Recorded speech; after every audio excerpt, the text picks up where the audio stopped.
True Crime Brewery contains disturbing content related to real-life crimes. Medical information is opinion based on facts of a crime and should not be interpreted as medical advice or treatment. Listener discretion is advised. You at 911, do you have an emergency? Yes, I think my wife just committed suicide. Tell me exactly what happened. My wife is laying in the bed, and her lips are blue, and there's a note that says, "I'm sorry," basically. Is she conscious? No, she's not. Breathing? No, she's not breathing at all, no pulse or anything. She was not moving, no response.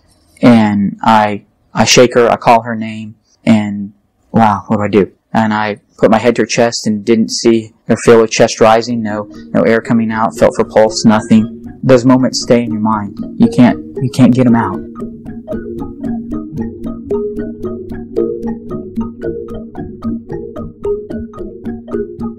Welcome to True Crime Brewery. I'm Jill. And I'm Dick. Baptist minister Matt Baker presented himself to the world as a man of God, a family man, who set an example for his faithful parishioners. But when his wife Kari was found dead in their bed of an apparent suicide, questions about who he really was emerged. Kari Baker's mother and aunts would become the catalysts to investigate Matt Baker's deceptions and lies, working with police to expose him as a narcissistic bully and a lifelong sexual predator. What they uncovered would open up suspicions of his involvement in not only one, but 2 family deaths. But it took years to get justice for his wife and safety for his daughters. This story is a striking example of the power of love and determination. It's a victory of the truth over Matt Baker's carefully constructed life of hypocrisy. Join us at the quiet end today for Ungodly, the Murder of Kari Baker. So I picked a beer from Houston. I know they lived in the Waco area, but I got a Houston beer. It's called Milk the Venom from Brash Brewing, and it is, guess what? A stout. Your favorite. Pitch black, little tiny head, good deal of lace, very pretty. Nice aroma of chocolate, some roasted malt, toasty flavors, very good. Dark chocolate taste, coffee, and surprise, there's a little bit of cinnamon in the taste. That's really nice. Interesting. It was great. Okay. This is a pretty big beer, but at the same time it's pretty smooth. So I think it'll be fun to drink. Okay, I'll give it a whirl. Okay. Let's open it.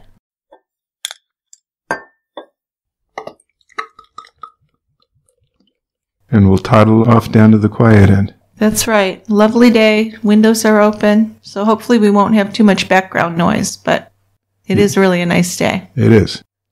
Carrie Lynn Doolin was born in August of 1974 in Salt Lake City, Utah.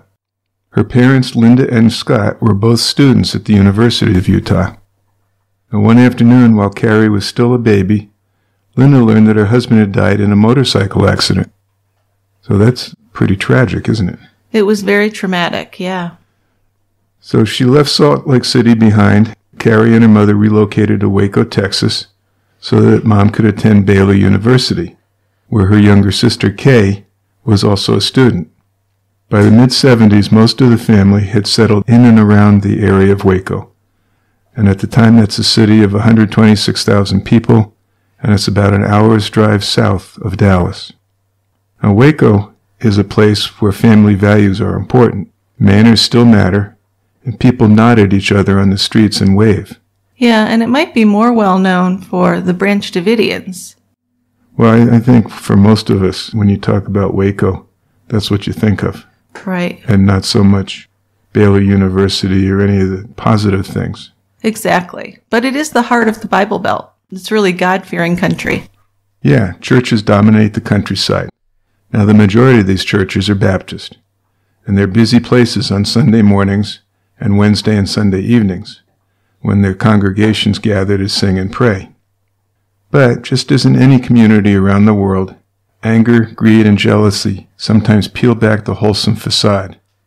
Some people pose as true believers for their own purposes, in order to manipulate and hurt others. Yeah, that's true anywhere. I think so.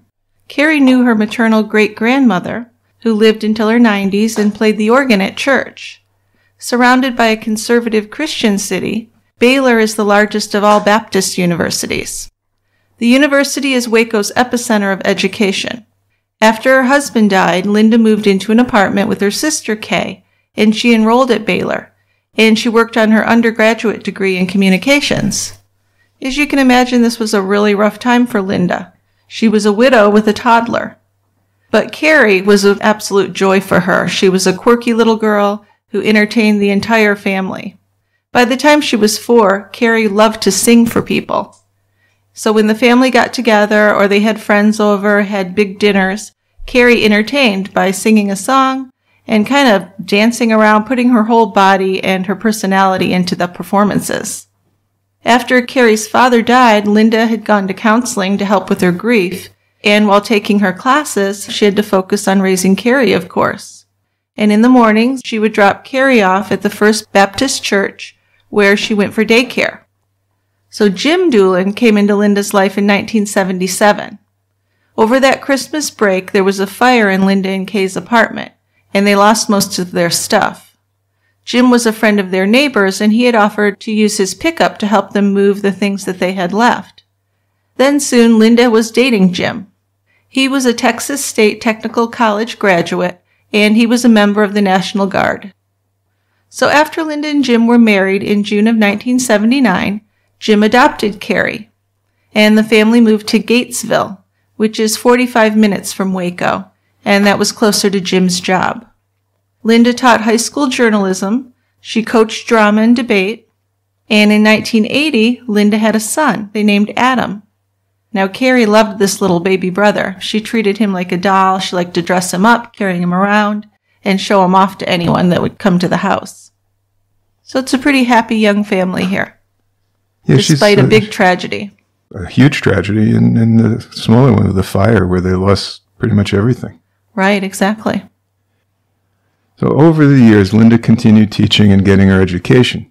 She was working on a master's degree, which I think she did get, and wasn't she eventually working on a doctorate? She may have been. I know she was well educated. I'm not sure. Yeah, she was. Kari did well in school. She played t-ball. She took dance classes. And because her parents' lives were so very much involved with the church, Kari's was too. Kari spent her summers at a Baptist camp in Aquila, Texas. And at church, she was very involved and often a leader. One year, Kari and her friend Jill raised funds for missionaries, and they took groceries to homeless shelters. Jill liked to hang out at Kari's house. She loved being there and taking part in interesting conversations. In many ways, Kari was like her mother, very outspoken, very energetic. I think her mother was a big influence in her life, and that's why Kari was trying to further her education as well. But despite Kari's being very bold, Linda felt that she was the type of girl who would always want to stay near to her parents because they were very close. In the 8th grade, Kari played basketball on the junior high team. Then in 9th grade, she became a cheerleader. She was a bright, funny kid. When the Doolins visited Waco, there were some big family get-togethers. As Linda's sisters had children, this extended family grew. And in high school, Kari spent her summers babysitting her Aunt Kay's children. Of Kari's cousins, it was Lindsay, her Aunt Nancy's oldest daughter, that Kari was the closest to. Lindsay was just 5 years younger than Kari. Lindsay was just as excited as Kari when she got her driver's license, because the two girls rode around Waco with the windows down, singing along to Kari's favorite song at the time, Vanilla Ice, on the car radio. Ice, ice, baby. Yeah, Vanilla Ice is the artist. Maybe the song is Ice, Ice, Baby. I think so. But we all know what song I'm talking about. Of course. Is that like his only song? Or, it's the only one I can think of. in the end, it was a job that brought Linda and Jim back to live in Waco. Linda at this time had earned her master's and was working on her doctorate when she began teaching communication studies at Waco's community college. Jim didn't want her commuting, so in 1993 the Doolin family bought a home on a quiet suburban street near the college. Adam enrolled at the local junior high school, and Kari, a sophomore, entered Waco Christian High School. Well, as we've said before, and as we all know, changing schools as a teenager is pretty tough. But Kari survived the transition by being a very friendly and outspoken person. She was honest, and she told people what she thought. Pretty and popular, in her senior year at Waco Christian, Kari had a boyfriend. But then they had a big surprise when Jim had to rush her to the ER in November of 1992.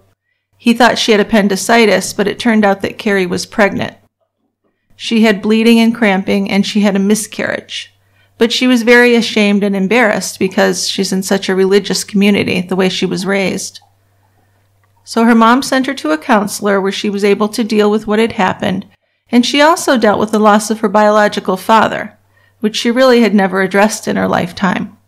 Because you think she was so young she doesn't remember it, but just his absence can be a real psychological hurdle. No, there's no question. I mean, she might have grown up never even having a memory of him, but she knew that he wasn't there. Exactly. So he was missed in her life. Yeah. So Kari ended up writing a letter to her father to say goodbye to him, which she did, and afterwards she seemed ready to go on with her life and began to make college plans. That fall, 1993, Kari left Waco for Texas Tech to major in family studies. It was there that she met Melody Mabry, another freshman, and they had both pledged the Pi Beta Phi sorority together. That fall, in 1993, Kari left Waco for Texas Tech to major in family studies. It was there that she met Melody Mabry, who was another freshman, and they both pledged the Pi Beta Phi sorority. Whenever the other girls were homesick, Kari was the one who comforted them. However, in many ways she didn't fit in. Most of the other girls had long, straight hair, but Kari still wore hers curly and short. She had a style of her own that was quirky and not all that trendy, but she walked with confidence, and she was always her own person. At the same time, she was hard on herself. During her first year, Kari decided that Texas Tech wasn't the school for her. Too many parties, too many distractions. She told her friends that she wanted to get her life back on track. So that spring, she told Linda that she wanted to stay home and take some classes in Waco. She wanted to be a teacher. She was also thinking a lot about her future and preparing for her life. And then there was something else that was important to Kari, and that was to find a good man and start a family. Kari wanted Faith to be the center of her family, as it had been in the home she grew up in. She wanted a good Christian man to spend her life with. Sure, so very traditional. I think so.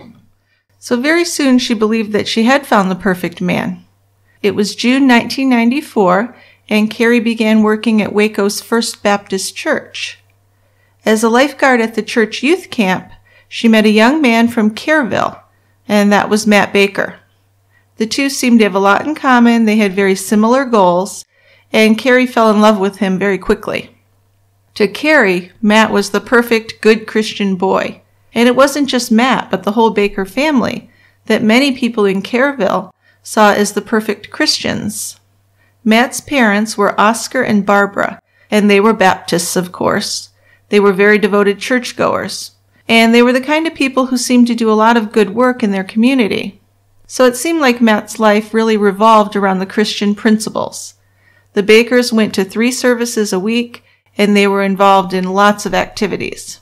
Matt's mother, Barbara, moved to Kerrville to marry Matt's father. And as she would describe it, she had been the unwanted, illegitimate daughter of a mother who repeatedly attempted to abort the pregnancy. And she was very bitter and liked to tell people about this. Years later, Barbara still had nothing good to say about her mother either. So the image that she would describe was of this cold woman who was impossible for Barbara to please. So she met Oscar Baker when she lived in Odessa and was working at an ice cream parlor. Oscar had grown up in Kerrville, and he was still living there. He was farming other people's land. After they married in 1967, she relocated to Kerrville. And Matt was born in 1971. He was their second child. His sister Stacy was 19 months old at the time. When Matt was a year old, the family moved into a large house with a big front porch, and that's where Barbara and Oscar became house parents of a group home. So from 1974 to 1981, the Bakers took care of up to 10 foster children at a time, plus their 2 biological children. Over those years, they housed about 50 foster kids, and Barbara was very proud of this fact. Now, some of these children that they fostered were returned to their families. Others were adopted by new families. Whenever one child left, another arrived to take that one's place. Now, some of these kids obviously would have emotional or physical handicaps. Most of the foster children were boys, and they slept in 2 upstairs bedrooms, as did Matt. Downstairs, the girls, including Stacy, slept in a bedroom near Oscar and Barbara's room. Looking back, Barbara would describe being a foster parent as a good experience for her own children, saying that Matt learned to live with children of different races and different backgrounds. Yeah, from early on, Barbara believed that Matt was special. She believed he had a God-given talent with the children and that he was born with leadership skills. So this might be another case of the golden boy. Yeah, I was just thinking about that. It seems like so many times we're talking about a husband who kills his wife or his significant other. Yes. And almost without exception, they have a mother who thinks that their kid is the best kid in the world. I know, right? It's really scary. I'm sure we're not the first people to notice this. Oh, not at all. No, I think there was a whole book about Scott Peterson that was about this, written by a psychiatrist. Do you remember that? Yeah. Yeah. So it is a thing. But it was definitely a thing with Matt. He could do no wrong in Barbara's eyes. Well, and it continues that way. Oh, yes, it does. When describing his own childhood, Matt would say that he learned Christian love from his parents. Sometimes the foster kids had been abused, but when they were in the Baker house, he said they were treated very well, just like family. Matt, as a boy, loved school, his home, his paper route, climbing trees, and playing word games. He seemed like a nice, normal kid who never got in any trouble. But the Bakers stopped foster parenting in 1981. Barbara said they quit in order to give Matt and Stacy a more normal life. And after they left this foster home, they had to move into a trailer outside Kerrville. So the only reason they had this nice big house was because it was a group home. So they obviously got some financial reward for taking care of all these kids. Well, you do, yeah, which is fine. But they also, I think, got free board. Yeah. To live in this group home. And why did they quit? Well, that's an interesting point that we'll probably get back to later, but Barbara said they quit to give the kids a more normal life. But that doesn't make any sense, because in the first breath, she was saying how good it was for her kids to be in this environment. I'm just going to raise that. That was one of their big points, was that it's great having these kids of different races and different abilities. Yes. So my kids can be exposed to this. And then they kind of abruptly stopped fostering in 1981. Very suspicious to me, yeah. I think there was probably another reason, which we might hit upon later. So they moved into this trailer outside of Kerrville, and over the years, it settled and it looked crooked from the street. So it wasn't great. Matt was baptized at Trinity Baptist in Kerrville when he was 6, and that's younger than most because Baptists don't baptize infants. It's kind of a choice you make. Yeah, and it's usually as you're getting into your teen years. Yes, but Barbara would say that Matt was very advanced in his faith, and he was baptized at age 6. He attended Sunday school, he sang in the choir, and he also went on mission trips from a young age. They traveled to Mexico, where the Bakers joined other church members to build schools, staff clinics, and teach Bible school. In Kerrville's high school, Matt played the tuba and the French horn in the band. He also played some sports, and he worked as a student trainer with the basketball team. He had good grades, and he had a couple of girlfriends. In 1990, he graduated, and he had a partial scholarship at Baylor. This is where he planned to major in church recreation and athletic training. So moving to Waco, he moved into a dorm, went to his classes, earned good grades. His intention was to become a youth minister. 1 month after Matt moved away, Barbara Baker was arrested in Kerrville on a shoplifting charge, and this was for an item that was less than $20. So it was a minor offense, and she would end up blaming that on empty nest syndrome because Matt had just moved away. But 3 years later, in 1993, it happened again, and this time it was more serious. It was a Class B misdemeanor. So all I can say from that is there's something psychological going on that makes someone do that. Yeah. Something's missing. For sure, that item of less than $20. Come on. Well, yes. But yeah, if you're graduating to more serious stuff, yeah, there's something going on there. Absolutely. And these are just the times she got caught. So you Right. have to figure she'd done it many times before she got caught, or at least a few times. At least sometimes. Yeah. You don't get caught each time you do it. Nope. At college, Matt was taking general classes as well as theology classes. Also, he worked as a trainer with the school's football team, the Baylor Bears. As that year progressed, though, there were incidents that probably should have raised some red flags about what kind of guy Matt really was. There were rumors that he tried to kiss women at some of the parties, and he didn't take no for an answer very easily. It wasn't until mid-December 1991, during finals week in his sophomore year, that the allegations against Matt became a lot more serious. Laura Wilson was a pretty co-ed with short blonde hair who lived on campus and actually shared a dorm room with one of Billy Graham's granddaughters. That's kind of royalty. In that set of people, it sure is, yeah. She was a year behind Matt and met him while they were both in the athletic training program. So one afternoon, during finals week, as part of a hazing ritual, Laura was ordered to clean urinals in the visitors' locker room. Because it was outside the normal practice hours, the stadium was locked up.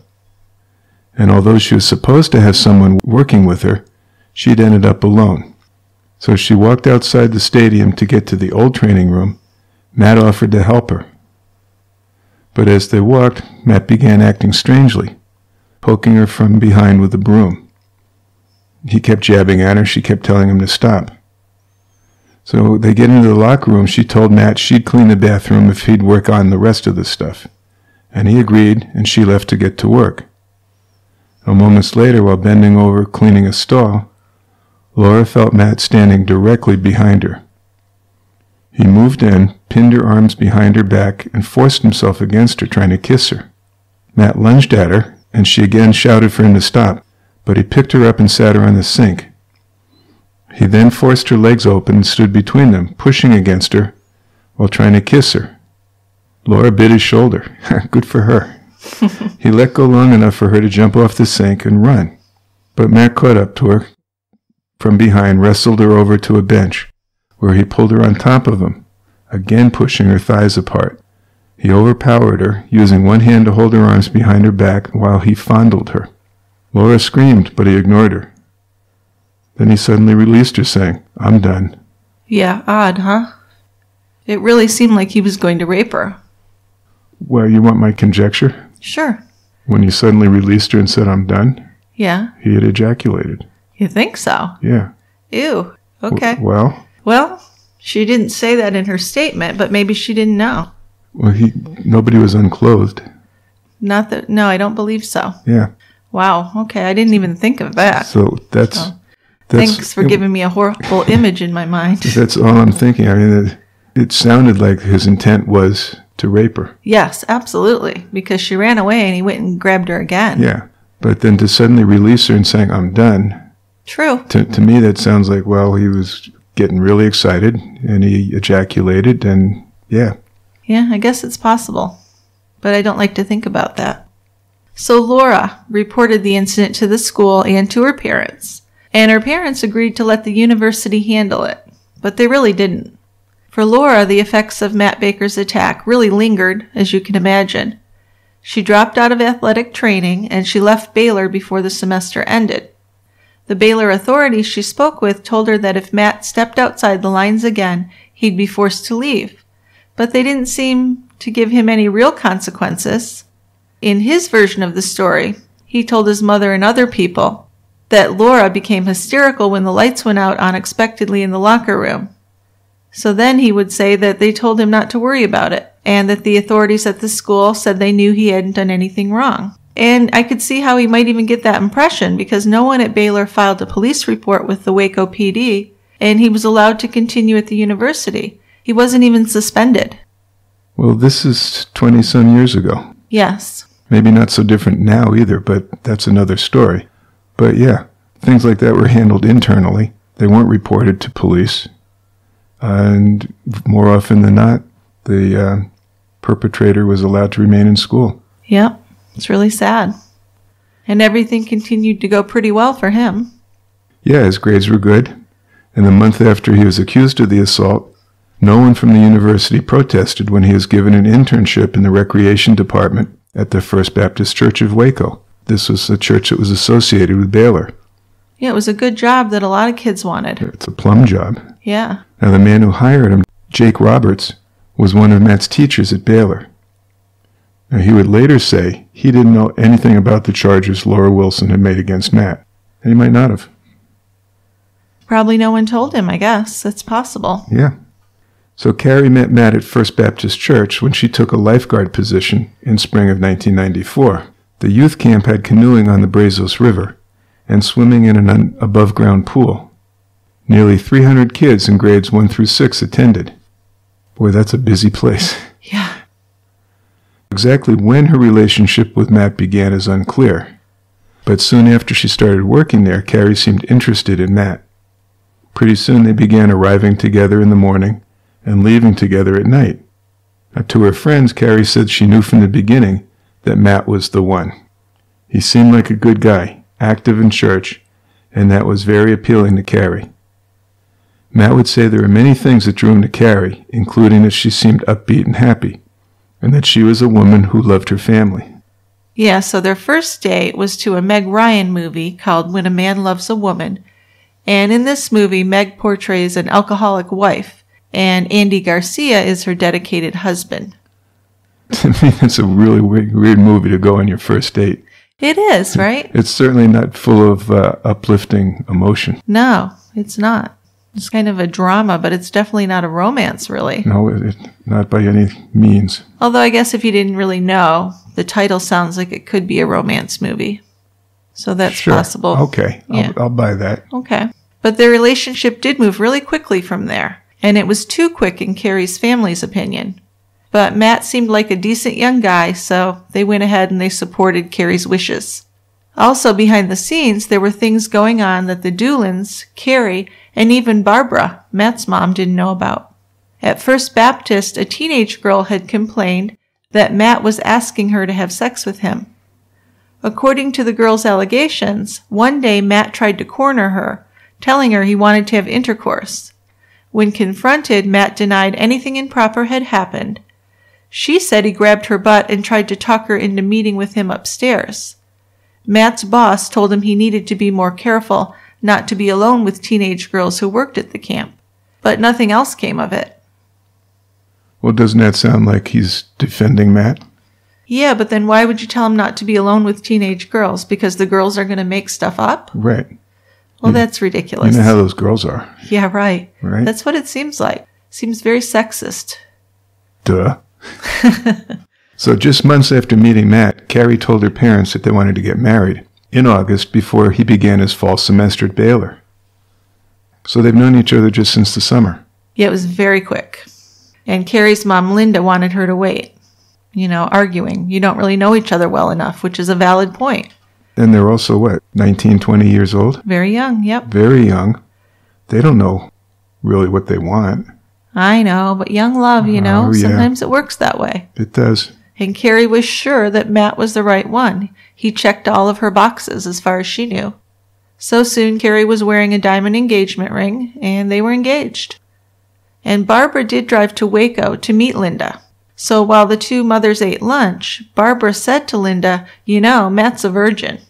And this really took Linda off balance. She thought this is a really odd thing for Matt's mother to say to his future mother-in-law. But actually, Barbara seemed proud to say that Matt was a virgin, as if that made him better than Kari.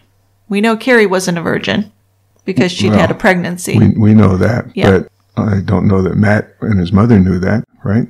I don't know.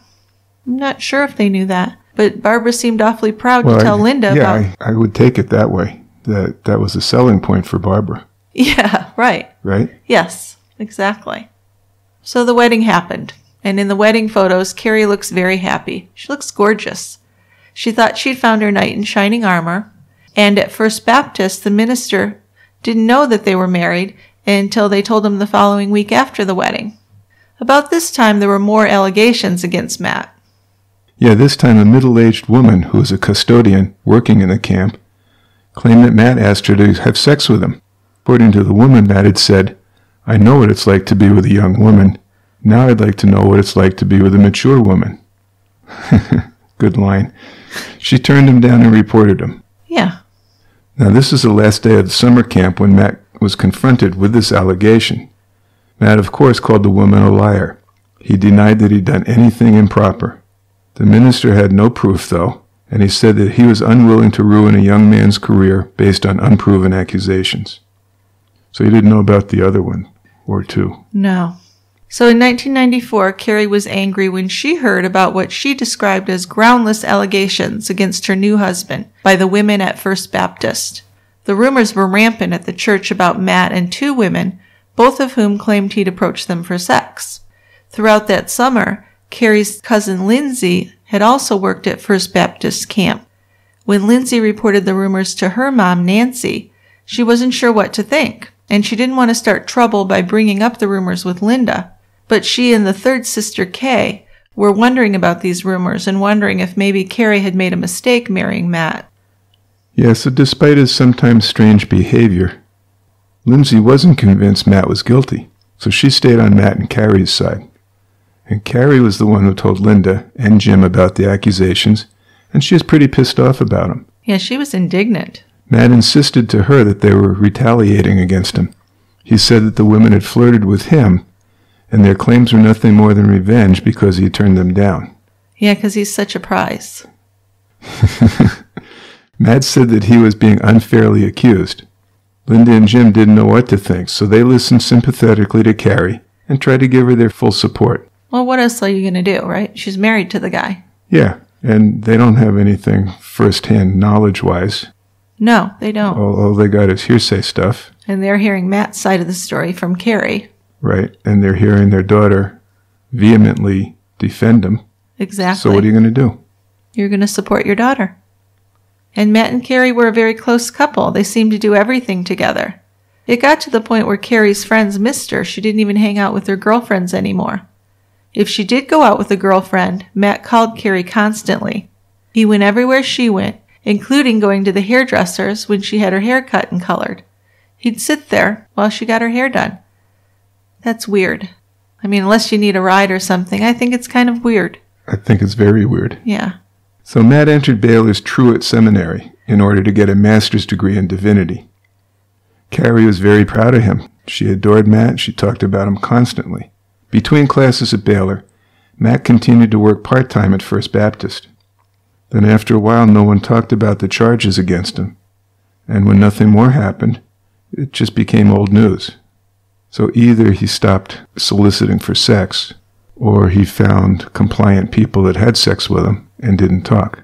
Well, I'm thinking at some point there must have been some women that did have sex with him, that took him up on it. And those would be the ones that wouldn't report it, of course. Yeah, see, we're cynical. Well, because on the surface, he was kind of an impressive young man. He was a future Baptist minister. So he seemed like he was going places. Kari was really dedicated to him, too. With family, Matt didn't seem like the type of person who would ever cheat on Kari or sexually assault a woman. He seemed almost like a timid guy. And he let Kari be the boss with most matters.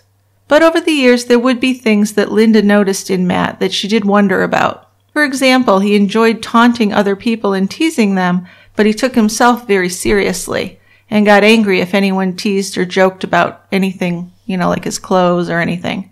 Another thing Matt didn't like was being questioned. Whenever anyone made these accusations, he defended himself, and he would insist that if Kari didn't believe him, she was a disloyal wife. He expected his word to be taken as the law. So after a year had gone by since the allegations were first raised against him, in September 1995, Matt resigned from First Baptist and took a job at the Family Y in West Waco. Now, for a while, everything seemed to be going well at the Y.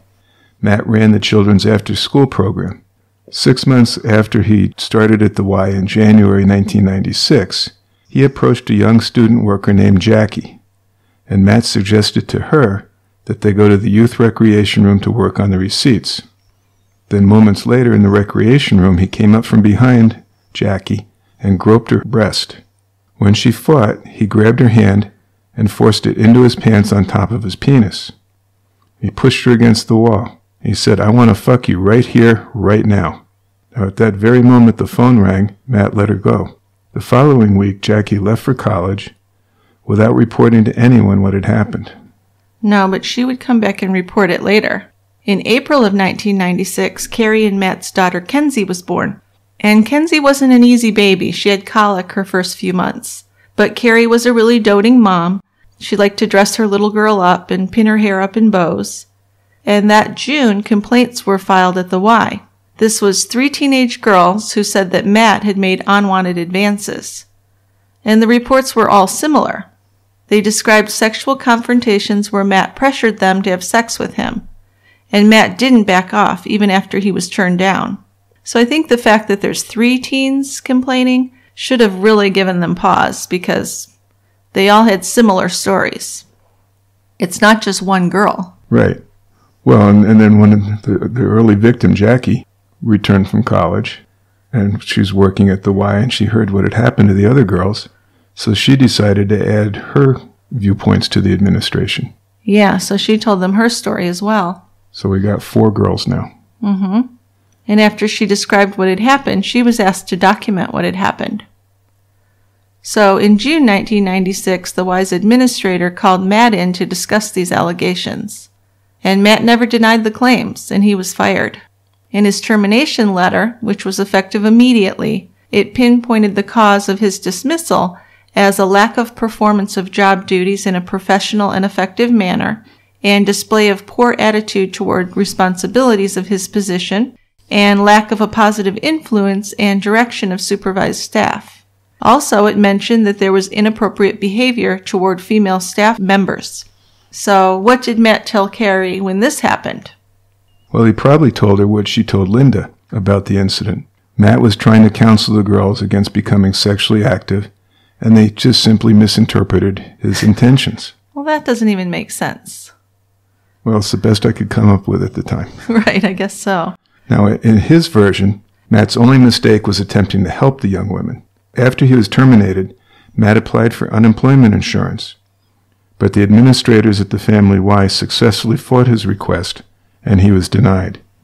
Yeah, but still, after all that, he was able to get another good job with the church. He became pastor at Pecan Grove Baptist. That was a small church outside of Waco. Pecan Grove was known as a good assignment, a place where the seminary's star students were groomed for the future. So, of course, Kari began attending, sitting in the front pew, listening to Matt's sermons. She was proud of her husband, and Linda and Jim could see that she really did love him. She talked happily about their future together, and she would teach, she said, while Matt moved on to larger churches after he earned his master's degree. But the issues did continue to come up. There were signs that Matt really wasn't who he was pretending to be. One afternoon, a teenage girl who lived in the townhouse behind theirs went to her mother, saying that Matt had accosted her in the parking lot. The way the girl recounted this event, Matt first asked her, "Have you ever been kissed by a boy?" Then he grabbed her and kissed her on the lips.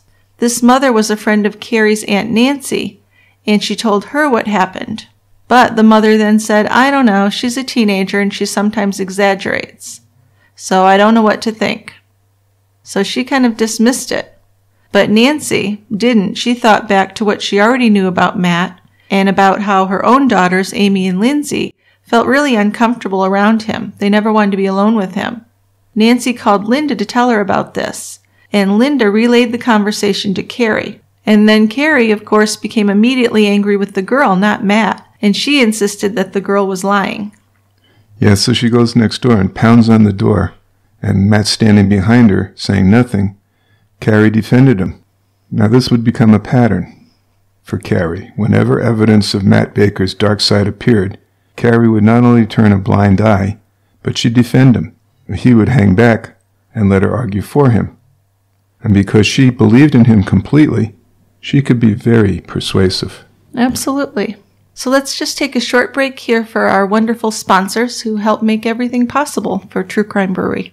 Okay, so today's episode is sponsored by ADT, Real Protection. When it comes to something as important as your family's safety, you deserve real protection from ADT. For me, Real Protection means the nation's #1 smart home security provider is standing by and there for you when you need them. Real Protection means having a safe and smart home with everything from video doorbells, surveillance cameras, smart locks, lights, carbon monoxide and smoke detectors in a system that's custom designed to fit your lifestyle, and setting up custom automations to do things like lock the doors and set the thermostat when you leave. It's just a wonderful thing to have. Real protection means staying safe on the go, in the car or when your kids are at school, with the ADT Go app and an SOS button. Real protection means 18,000 employees safeguarding you. Real protection means direct connections with first responders. No matter how you define safety for you, your family, or your business, ADT is there. ADT Real Protection. Visit ADT.com/podcast to learn more about how ADT can design and install a secure smart home just for you. Take coloring your hair to the next level with one of my favorite beauty products, Madison Reed Hair Color. For as long as I can remember, there were 2 options for coloring my hair: outdated at-home color, you know, the stuff you pick up at the grocery store or the drugstore, or the considerable financial and time investment of salon visits. We're busy women, and you shouldn't have to be rich to have multi-tonal hair coloring crafted by master colorists. What makes Madison Reed Color unique is that it's crafted by master colorists who blend nuances of light, dark, cool, and warm to create over 45 gorgeous multi-tonal shades. You deserve gorgeous professional hair color that's delivered to your door for less than $25. Many Madison Reed clients comment on how their new hair color has improved their lives, and I count myself among these clients. Madison Reed gives me gray covering, game-changing blonde locks that I can maintain at home, looking like I just came from the salon. I thought I was chained to monthly salon visits for life, and I never thought I'd color my hair at home again. But Madison Reed has liberated me. My hair is shiny and healthy, and I get this quality, nuanced color with the convenience of home delivery. That's why I'm happy to recommend Madison Reed to our listeners. You can join me in finding your perfect shade at madison-reed.com. And True Crime Brewery listeners get 10% off plus free shipping on their first color kit by using the code BREWERY. That's code BREWERY at madison-reed.com. Back to the story. In November 1997, Kari and Matt had their second daughter. They named her Cassidy. The following March, Matt took a pastor's job at Williams Creek Baptist. This was a congregation of about 20 families just outside of Waco. Matt expanded the children's Sunday school program and the Wednesday evening youth group. At the church, Kari led the youth group, putting on skits, and she also taught the women's Bible study. Cassidy appeared to be a healthy child. In mid-November 1998, Barbara and Oscar Baker drove in from Kerrville, and the Bakers and Doolins celebrated Cassidy's first birthday. After presents and birthday cake, Cassidy threw up. That Sunday afternoon, Cassidy vomited again, and it continued throughout the day. The next morning, Kari and Matt went to the pediatrician, who diagnosed Cassidy with a stomach bug. He told them to give her lots of fluids and then sent her home.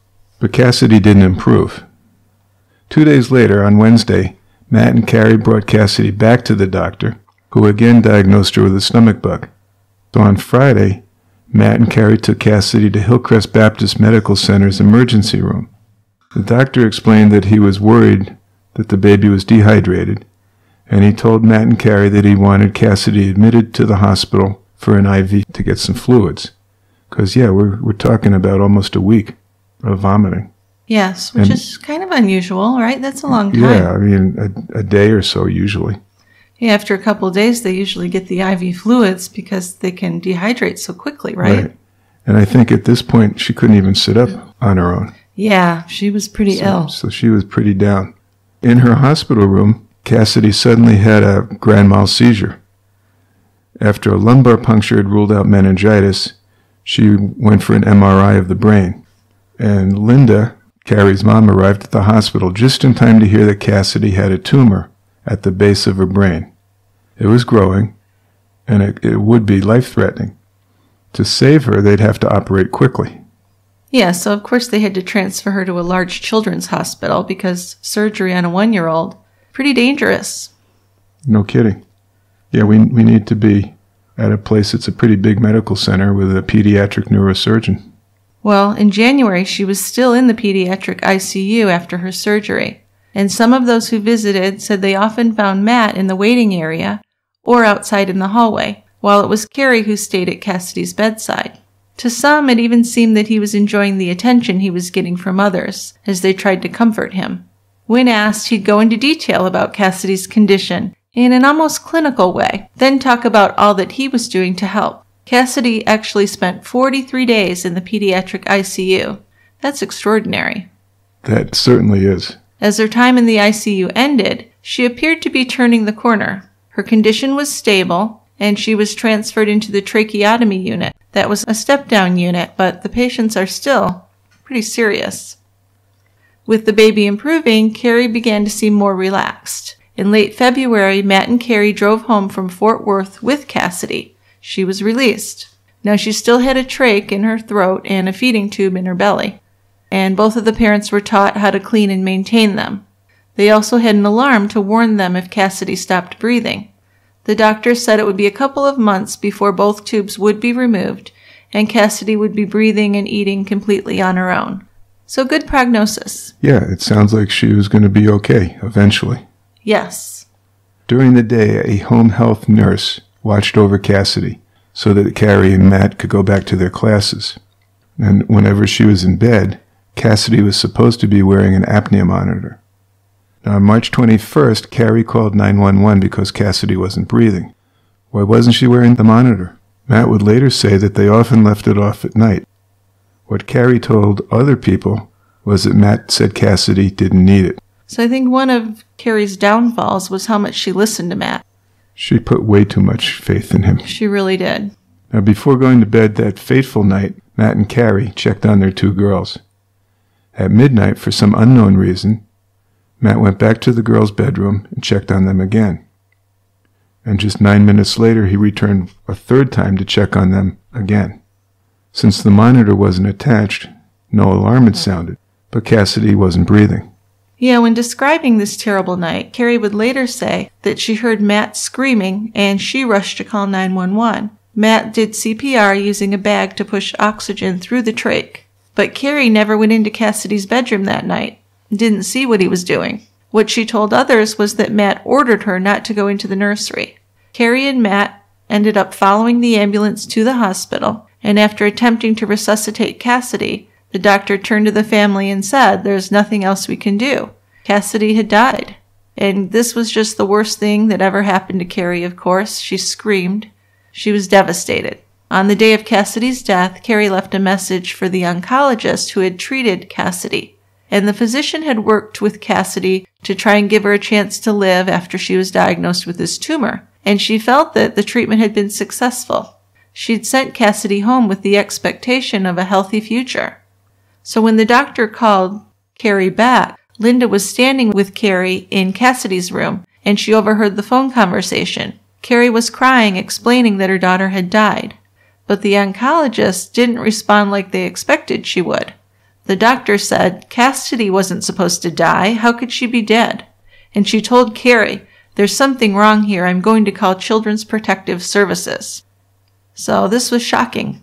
When Kari hung up the phone, she turned to her mom crying and said, "The doctor thinks we did something to Cassidy, and she's calling CPS." Now the doctor did follow through, and just days after Cassidy's funeral, a CPS worker showed up to talk to Matt and Kari. But it was when Matt mentioned that Cassidy had a trained healthcare aide in the house, 8 hours a day, taking care of her special needs, the worker was really interested. The aide had even gone to the ER with Matt and Kari days earlier. So the CPS worker said, "Oh, I didn't know you had a home health nurse," as if that just settled it. She said, "I don't think there'll be any problems," and she left the house. So case closed.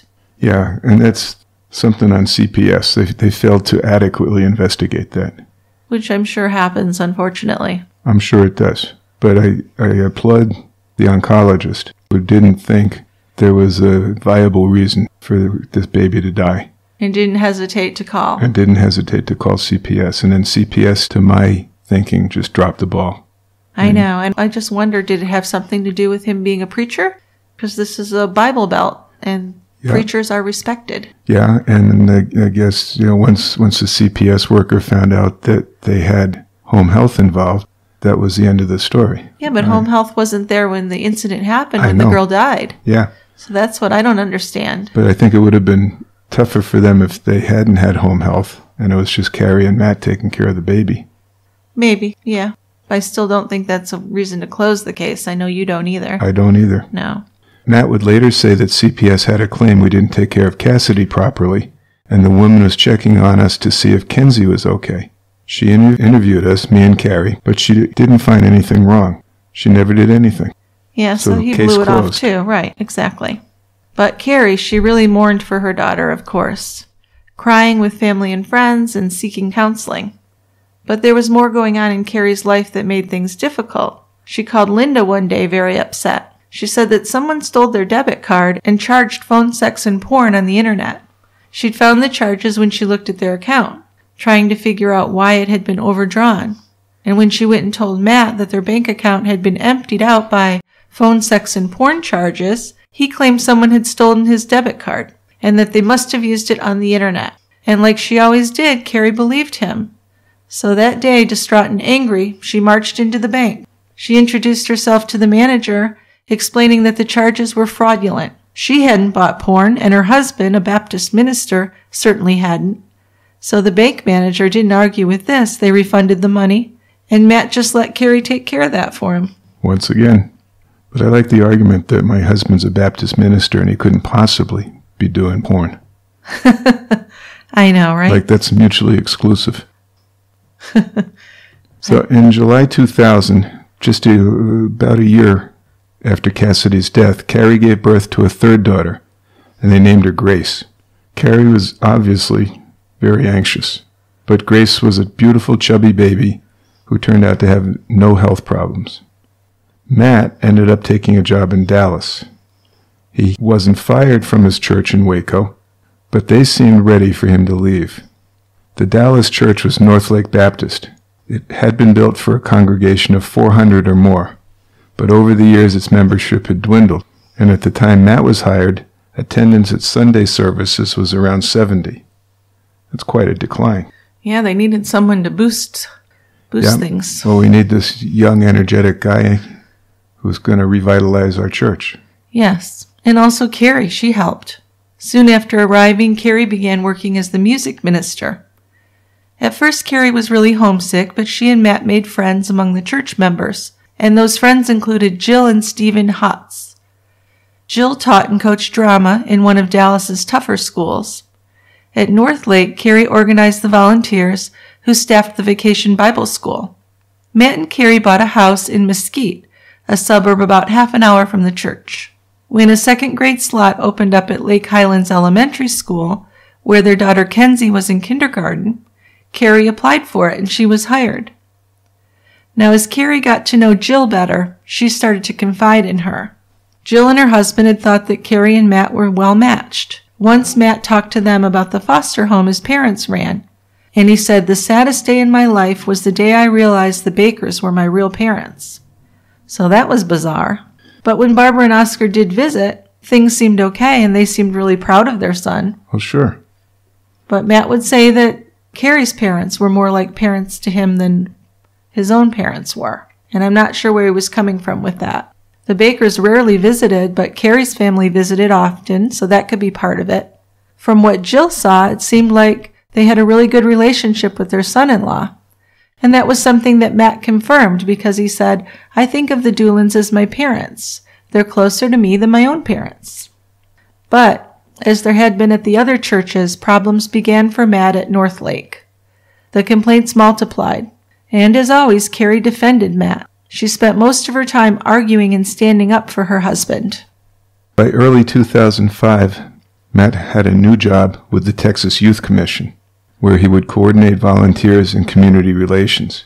Linda would later say that even though Kari had family nearby, she hadn't been keen on moving, because she'd made friends in Dallas and she liked the city.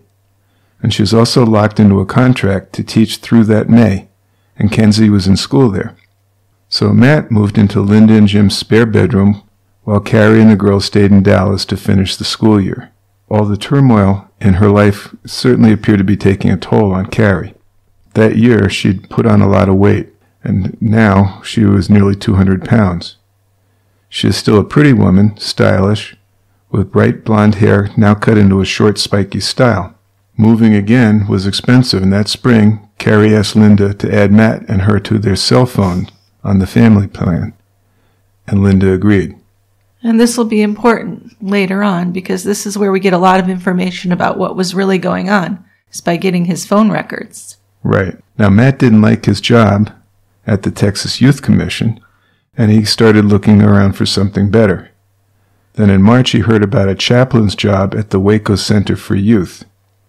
Now, this was a residential facility for troubled 13 to 17-year-olds. So he began working at this facility in late April.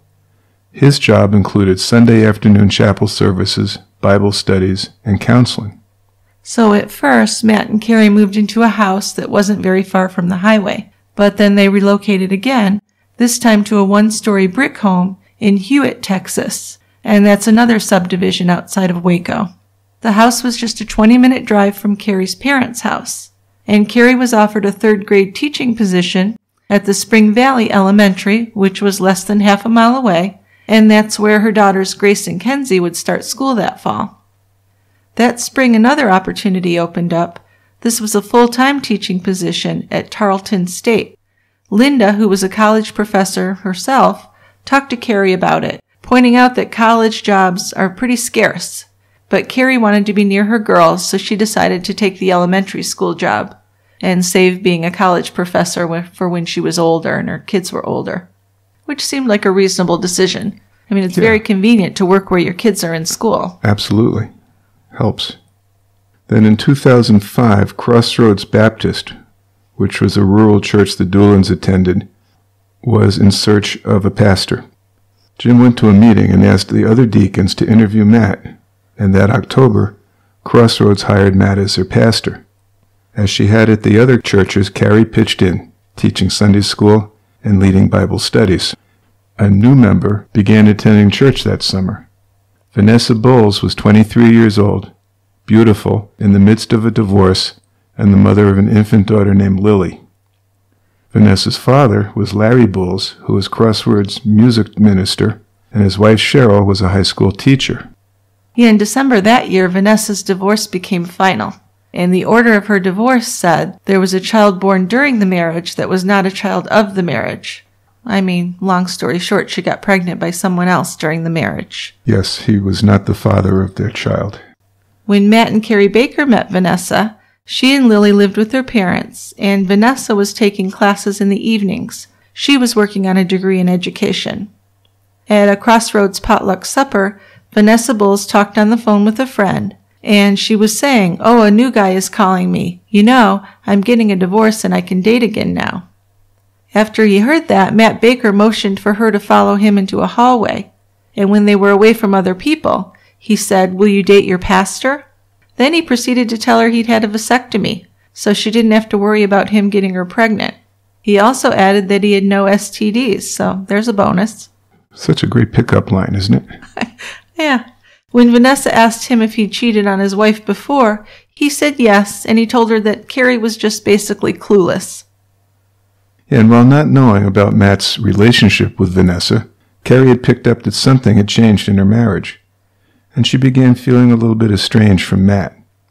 Neighbors noticed a strange car pulling up to the Baker house on Fridays, when Matt had the day off and Kari and the girls were all at school. The garage door would open, and the car with a pretty blonde inside would drive in, and then the garage door would close behind her. Also, phone calls from Matt to the Bulls' house became frequent, sometimes from Crossroads, and other times from the youth facility, or from his cell phone. At the same time, he was emailing Kari and ending each note with, "I love you." He acted concerned about his wife's mood, and he blamed her anxiety on something other than him.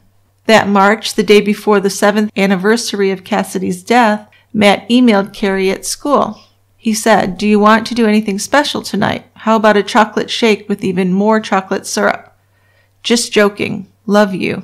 And I guess that was in reference to a milkshake he'd given her the day before, which had tasted very bitter, and she'd refused to drink. So there's a red flag. Yes. If you're looking for any, there's a good one. It's a good one in hindsight, anyway. Absolutely. Well, I'm thinking if you give me a drink that's bitter and you're acting weird, I'm not going to drink it. So I'll just not act weird. Yeah, that would help. Okay. But since February, Kari had accused Matt of being distant, and he'd responded by saying that she was the one pulling away from him. Kari began confiding in friends that Matt's overactive sex drive wasn't like it used to be, it was really falling off. She told a friend that she wanted to have sex with her husband, but he was telling her that he didn't need her like that anymore. So there's another big red flag. No kidding. Kari finally called her mom and confided in her. She said that she and Matt were having problems and that he was blaming her for their daughter Cassidy's death. She said she wanted to divorce him. But most of what Linda knew about Matt Baker was still good. Kari hadn't confided in her before. And she didn't want Kari to rush into anything she would regret because she knew Kari was going through a lot. So Linda recommended that they get marriage counseling. But about a year later, Linda would regret giving her daughter that advice. Yes. There were also times when Kari was questioning what had happened when Cassidy died, wondering if she would have lived if she had been in the bedroom instead of Matt. So she had her suspicions. It certainly sounds like she did. But she just kept convincing herself that her fears were unfounded. Yeah, one day when Kari was in their bedroom looking for pen-to-grade papers, she opened Matt's briefcase, which he kept next to the bed. Inside the briefcase, she found a toothpick container that was filled with crushed pills. So she asked Matt why he had it, and Kari said that Matt told her that the pills were from the youth center where he worked, saying that residents sometimes didn't take their pills and spit them into his briefcase. Now that doesn't make any sense, you know. Why would they be crushed? Yeah. Why would they be in a powder form? They should be whole pills that are just sort of scattered in the briefcase. The whole thing is crazy. Crazy explanation. Yeah, and she went to see the counselor that she had seen for a while after Cassidy's death. And she confided to the counselor about the night before when she'd found the crushed pills in Matt's briefcase. She said that she'd confronted Matt, and she admitted that she didn't believe his story. So she wasn't dumb, she just was in denial. She was. Worried about the pills, Kari said that she woke up in the middle of the night and went looking for them. While she was looking, Matt walked in and asked what she was doing. When she told him, Matt told her that he'd gotten rid of the pills and that he'd reported to security at the youth facility what the residents were doing. And there was more. She told the counselor that she believed Matt was having an affair and that I think Matt's planning to kill me. But as soon as those words came out of her mouth, she backtracked. No, he's not. That's ridiculous. I know better than that. Matt would never do anything like that. He wouldn't. Right. Then later that same afternoon, Kari called her friend Jill. And Kari said that she felt more optimistic about her relationship with Matt in that conversation. She said she was trying to be more adventurous in the bedroom with him, but that he still wasn't interested. So at 8:04 the following morning, which was a Wednesday, Matt emailed Kari, "Hope you have a good day, love you." But despite her assurances to her counselor that she couldn't imagine Matt hurting her, doubts about Matt apparently continued to worry her. Because at work that day, she confided in her friend Shay. She said, "I almost called you to come get the girls. I was thinking of leaving Matt. I think he's having an affair, and I found some pills. I'm frightened that Matt's planning to kill me," she said. But then, as she did with the counselor, Kari retracted her statement, saying, "But I know that's ridiculous." So that's two people she's mentioned that she thought her husband was trying to kill her. Yeah, and then in the next breath saying, "No, he's not." Exactly. But, I mean, why would she bring it up unless she felt that way? She had a Some reason. part of her did, yeah. Absolutely. So that Friday, April 7th, 2006, Kari was excited and nervous about a job interview she had that afternoon at the middle school. At 8:30 in the morning, Matt called Vanessa at her parents' house. From March 30th through that Friday, April 7th, Matt had called the Bulls' house 7 times, talking for a total of 63 minutes. Yeah, and that morning at school, Kari looked happy. That afternoon, she left work at 12:30, stopping at home to change into a suit for her interview, and this was for a language arts position at a middle school. Matt would later say he was there with her and they had a snack before she left. The interview went really well for Kari, and she called her mom to tell her that she thought she was going to get the position. Then, a short time later, she sent an email to Midway's principal thanking him for the interview. But something must have happened that afternoon to darken Kari's mood, because that afternoon, one of the other moms, Kim Johnson, saw Kari and Matt walk into the Family Wise pool area for Kenzie's swim class at 5:15. They sat in the bleachers with their daughter Grace. But Kim knew something was wrong, because on any other evening, Kari would have walked over to Kim and sat and chatted with her. But Matt and Kari kept to themselves. To Kim, it didn't appear that Kari was ill, but that she and Matt had been arguing. In the hallway, Kari was sitting on a leather couch, and another mom walked up and began talking to her. The second mom, too, noticed that Kari's eyes were red and felt a lot of tension between Kari and Matt. So the Baker family left the swim practice and drove through McDonald's for dinner that evening. All Kari had to eat, Matt would later say, were 2 French fries, which she threw up promptly after they got home. So from that time on, Matt, Kari, and the 2 girls were alone inside their house. And the next time anyone heard from them was when Matt picked up the phone just after midnight and called 911. He told the dispatcher that his wife had committed suicide. Now through it all, as he said, he pulled his wife's unresponsive body onto the floor and he performed CPR, Matt sounded calm. EMS arrived 4 minutes and 28 seconds into the 911 call. Matt had told the dispatcher that he was in the bedroom giving CPR to his wife. But he wasn't in the bedroom. He wasn't even in the house. When the first EMT on the scene saw him just minutes after midnight, Matt was standing with a cordless telephone at the open front door. So the way he described it is just not believable to me. He said he'd been gone for 45 minutes and he returned home to find Kari was in the bed and not breathing. He said that Kari had asked him to put gas in the SUV and pick up a movie at Hollywood Video. So he said he left the house about 11:15 p.m. Then he got back just before midnight, and the bedroom door was locked. He had to use a screwdriver to get in, and he found Kari nude in the bed. He said he called 911 and then he dressed her, pulled her off the bed and started CPR while he was talking to a dispatcher. So how many things are wrong with this story already? Because I don't believe any of it. Well, let's see. Why would you first of all spend time dressing your wife? That's the big one. The primary thing is you found her unresponsive and not breathing. You're going to start CPR. Well, yeah. I mean, that's critical to start CPR immediately. Granted, maybe she's modest. But if she was modest, she wouldn't be naked on the bed, would she? That's true. And she was not comfortable with her weight. She'd gained some weight. And women just don't kill themselves in the nude. It's very rare. We read about that on another case. Yeah. So Matt said he found a note on the nightstand, and the note read, "Matt, I am so sorry. I am so tired. I just want to sleep for a while. Please forgive me. Tell Kenzie and Grace that I love them very much. Tell my mom and dad that I love them too. I love you, Matt. I am so sorry for the past few weeks. I want to give Cassidy a hug. I need to feel her again. Please continue to be the great dad to our little girls. Love them every day from me. I am sorry. I love you, Kari." Okay, so there's a lot of things that would be pointed out about this note. One of them, she didn't mention her brother Adam, and there's a lot of praise on Matt in this note, which is weird. Yes. Yes. Also, the note, including Kari's name, was typed. Right. There's nothing handwritten on that note.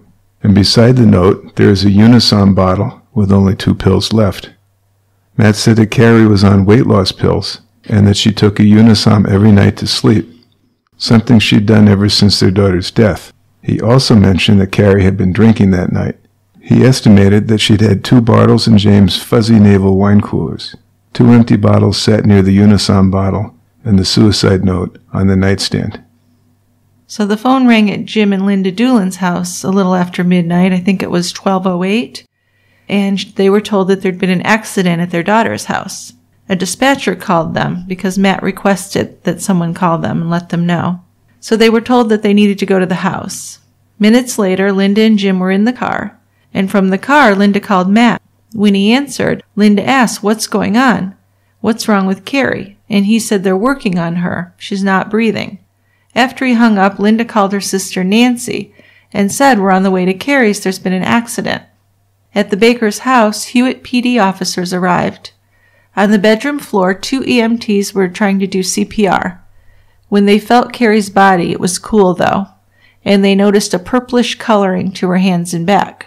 Lividity. Yeah, this is something that happens after the heart stops beating. and it's caused by gravity pooling blood in the lowest parts of the body. So if she was found lying on her back on the bed, she should have lividity on her back, the backs of her arms, the backs of her legs. Right, but there was more on one side, like she'd been moved. Well, or that she had been at an angle. Right. Now, he had moved her to the floor, but that's another thing that wouldn't have been easy because she was kind of heavy. Right. So they would figure out that it really wasn't possible for him to have moved her and dressed her and done all that. Well, yeah, if you think about he's dressing her, he's taking her from the bed to the floor, all the while he's talking to the 911 operator. Yeah, not out of breath. Right. Yeah. So it's a suspicious story. And then he's not even with her when the EMTs arrive. Right. So a second ambulance arrived with 2 paramedics. Her fingertips, lips, and feet were all blue. It looked like she'd been dead for a while. They put a cardiac monitor on her chest and found that there was no electrical activity. Also, her pupils were fixed and dilated. So Kari was pronounced dead. Sergeant Casting, at the scene, called a local justice of the peace, William Martin. Martin was a former DEA, Drug Enforcement Agency, investigator. Now, after retiring, Martin moved to Waco, and he'd won a seat as a justice of the peace in McLennan County. As the sergeant described the scene, telling Martin about the suicide note, the Unisom bottle, the wine coolers, and that the woman's husband, a Baptist minister, said that his wife had been depressed and talked about suicide. So the reason that Martin was called was that the county had no medical examiner. They weren't populated enough to support an ME, so decisions involving deaths fell to the local justices of the peace. And these are elected officials who handled small claims court issues and performed marriages. He wasn't a pathologist or a medical expert, but it was up to him to rule on Kari's cause and manner of death. This is outrageous. It was also at his discretion whether or not there would be an autopsy. So Martin asked a few questions, including if there were any stab or gunshot wounds on her body. And during the conversation, the sergeant read the suicide note to Martin, explaining that the child mentioned in the note, Cassidy, was the couple's deceased daughter. So based on the sergeant's answers, Martin apparently decided that he didn't need to get out of bed to do any investigating of his own. So without even looking at the scene or her body, while he was still on the phone, he ruled Kari's death a suicide. And when asked if he wanted an autopsy done, he said no. Inexcusable. Yes. I mean, this is a otherwise healthy 31, 32-year-old, something around there? Yep. I think she's 30, actually. So a young woman. A young woman in good health who apparently committed suicide, but you don't know. No, he didn't even go to the scene. I think you absolutely have to do an autopsy. I agree. And it's pretty shocking to everyone that it wasn't done. Linda, as well as Kari's aunts, cousins, and friends, were shocked when they heard that Kari had killed herself. Kari's cousin Lindsay felt certain right away that Matt was responsible, but she didn't want to upset Linda, so she decided to wait until the autopsy results were in before drawing any conclusions. She didn't realize that no autopsy was planned until it was too late. There were only 8 photos taken by police at the scene. The first one was of the nightstand with a close-up shot of the suicide note, the empty bottles, and the Unisom container. Photos number 2 and 3 were of the Unisom bottle, including the upper section of the suicide note. Number 4 was of the wall across from the bed, including the armoire that held the television, and beside it a desk with a computer and printer. The 5th photo showed the unmade bed, the pillows still in place, and beside it the nightstand, with another view of the wine coolers, the note, the clock, and the Unisom container. Kari's body was laying to the left of the bed, and a bed pillow was thrown against the wall, not far from her left foot. The next morning, Lindsay called the local poison control phone number and asked about dying from an overdose of Unisom. And the woman at poison control didn't think it was possible. It really isn't. Unisom is Benadryl, basically. Right. And they put the number of capsules or pills in a bottle to be under any kind of lethal dose. Really? Yeah. So you can't buy a bottle of 200 Unisom. Huh. Something like 30, 36. So if you were to die from it, it would take a long time. It would. So it wouldn't take 45 minutes. No. But the time sequence doesn't add up anyway. No, it doesn't. I mean, I know they didn't do an autopsy and they didn't have body temperatures or core temperatures or anything to better document that. But if the first responders found some rigor mortis and lividity, she'd been dead for a while. Longer than Matt's history would suggest. Right. Well, her Aunt Kay had talked to Kari's counselor the next day and heard that Kari had mentioned that she was afraid that Matt might be trying to kill her. So that was a bombshell. Yeah, that's the first time the family had heard about that. Yeah, so the aunts and the cousin Lindsay were pretty convinced that Matt had killed Kari, but they were waiting on the autopsy before they spoke to Linda because, of course, Linda's already traumatized. Right, and she doesn't want to hear that her son-in-law might have been responsible for his wife's death. No, I don't think she's ready to hear that. So the evening after his wife's funeral, Matt Baker called the Bowles household. Vanessa would later say that he talked first with her, then with her parents, confiding in Larry and Cheryl that Kari had been deeply depressed, detailing all he said he'd suffered with his dead wife. After listening, Cheryl invited Matt and the girls for dinner the following Friday, which was Good Friday. Over the next 3 days, Matt called the Bowles house 8 times and talked for a total of 105 minutes. And meanwhile, Linda's sisters are discussing what they should do. They suspected that Matt had murdered Kari, and they realized that they'd been wrong to stay silent and assumed that the Hewitt police would investigate. So talking it over, they worried about the consequences, including that the scene had been cleaned and Kari's body had now been embalmed and buried. They wanted to rectify the situation, and they talked about the best way to approach the police. Their decision was that Kari's counselor should talk to the investigator in charge of the case first, because they thought, they'll be more likely to listen to a professional counselor than family members.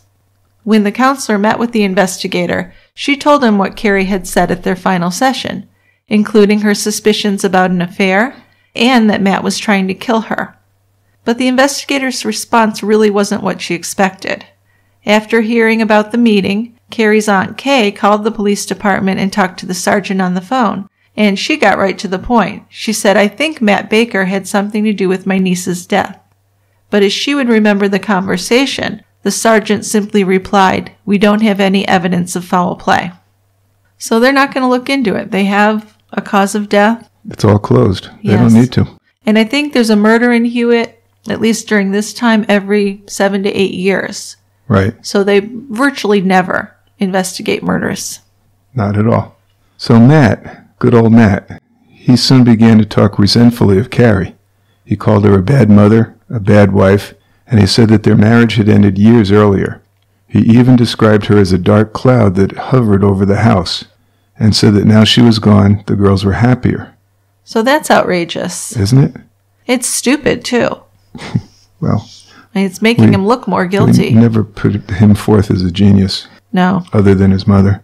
So Matt also looked different. Overnight, almost, he changed his hair, gelled it up and spiked it, and he replaced his khakis and button-down shirts with new, pretty cool clothes. Although he'd initially agreed with the Doolins' offer to move into their home to save money, Matt and the girls remained in their house. That first Friday evening, they drove to the Bowles house in Troy, where Vanessa's parents served dinner, and they had an Easter egg hunt. At the table, Matt talked about Kari's depression. Now, that same day, a friend of Kari's called Linda, and during the conversation, the friend mentioned that she'd been at the grocery store shopping when she saw Matt with a pretty young woman and a baby, a little girl with blonde hair. Now, at that point, Linda had no idea who that could have been. And the phone calls became frequent and long between Nancy, Kay, and Lindsay. And the more they talked, the more certain they became that Matt had murdered Kari. So they made lists of the reasons they believed that Matt had done it. And the list kept growing. It included all they'd noticed over the years, including Matt's attitude toward women. They also noted the way Matt kept talking about Kari being depressed, when none of them saw that in her. And also, like we mentioned, Kari wouldn't have been in the bed nude. They all agreed that that would be against her character. And they also talked about the Unisom bottle, because all of them knew that Kari only bought generic brands to save money. Sure. She wouldn't have bought the brand name Unisom. Within weeks of Kari's death, Matt told his in-laws that a young woman from church, Vanessa Bowles, would be helping with his daughter Kenzie's birthday party. So when Jenny entered the house, she saw that all the pictures of Kari were gone, but there was a photo of Vanessa and the girls on the refrigerator. Now at the elementary school where Kari had taught, the teachers had heard that a limo was arriving to pick up Kenzie and her friends for her birthday party. Many stood outside the school waiting when it pulled up. So the first one out of the limo was Matt, followed by this good-looking blonde. Someone snapped photos as they bunched together in front of the white limo. And after they left, the teachers were looking at each other, wondering. Kari had been dead for not even 2 weeks, and Matt shows up with a woman to pick up the girls, a young, beautiful woman, when he put his arm around when they took the photos. Matt had mentioned to Linda that the music minister's daughter had offered to help with the party, but as soon as she saw Vanessa with Matt, Linda sensed that the relationship was more than platonic. And you can tell. Well, sure. Yeah. So Linda's sisters were trying to convince Linda that Matt had murdered Kari, but Linda didn't want to believe it still. But after Matt began to pull away and keep the girls away from Linda and Jim, Linda did become more suspicious. That's when she checked her phone records and she saw that Matt had given Kari's cell phone to Vanessa, and he was spending hours talking to her on the cell phone, and also on the Bulls' home phone.